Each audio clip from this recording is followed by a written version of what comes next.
Si Draymond Green at Harrison Barnes ay dating magkasama sa Golden State Warriors ng 2 taon.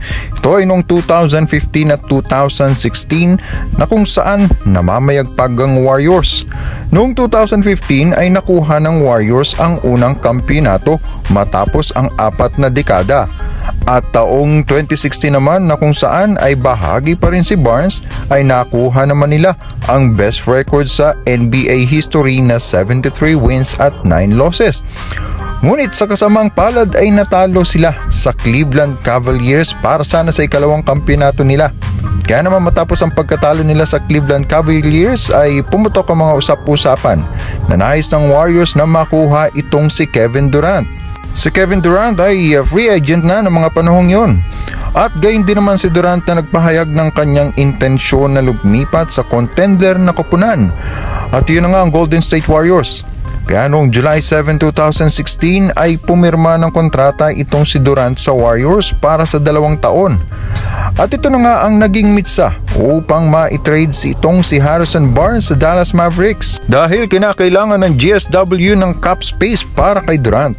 Pero may eksena dito mga katropa dahil itong si Draymond Green ay may malaking bahagi sa pagkuha ng Warriors kay Durant.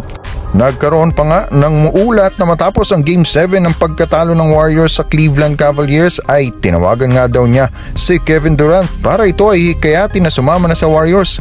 Kaya naman si Barnes ay parang sumama nga ang loob dahil parang ganun lang na itinapo na lang siya.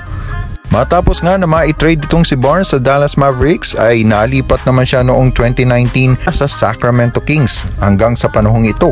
At matapos nga ang mahigit 5 taon sa latest episode ng The Draymond Green Show ay binanggit ni Green na sa tingin niya ay may sama pa rin ng loob sa kanya si Harrison Barnes dahil sa mga pangyayari ay tila ba pinersonal ni Harrison Barnes ang pagkakaalis niya sa GSW. Pero ang totoo ayon kay Green ay hindi naman daw niya hiniling kay Bob Myers na siya ay alisin sa Warriors. Naramdaman ni Green na pinersonal daw ni Barnes ang pangyayaring iyon dahil sa kasal ni Barnes na kung saan inimbata niya si Stephen Curry at Klay Thompson. Ngunit siya nga daw ay hindi nakatanggap ng imbitasyon. Ngunit para kay Green ay di niya raw pinersonal para sa kanyang sarili ang mga bagay-bagay. It is what it is nga, wika niya. Sa tingin niyo mga katropa, masama pa rin ba talaga ang loob ni Harrison Barnes o itong si Draymond Green dahil hindi siya nakatikim ng cake sa kasal ni Barnes? I-comment niyo lang po ang inyong sagot. Samantala, umulan ng assist sa laban ng Golden State Warriors at Portland Trail Blazers. Mantakid yung mga katropa, 36 assists ang nagawa ng Warriors, mahigit doble sa 16 assists lang ng Trail Blazers.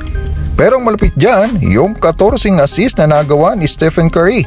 Iba talaga ang laruan ni Curry matapos ang nagawa niyang record sa All-Star event na kung saan siya ang tinanghal na MVP at nakagawa ng 16 na tres.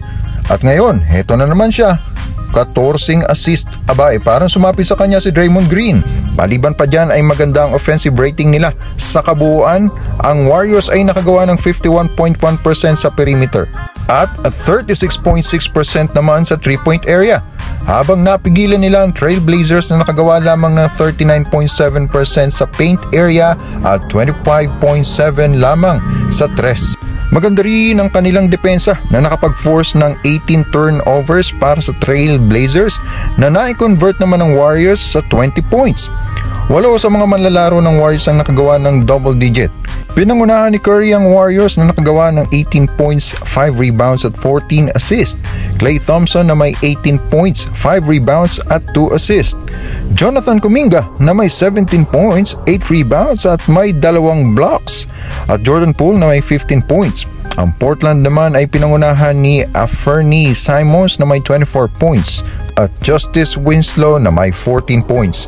Overall, isang exciting na laro ang ipinamalas ng Warriors sa score na 132-95. Para sa mga katropa natin dyan na bago pa lang sa ating channel, huwag po sana nating kalimutang mag-subscribe at i-hit ang notification bell para sa mga NBA update. Maraming salamat po.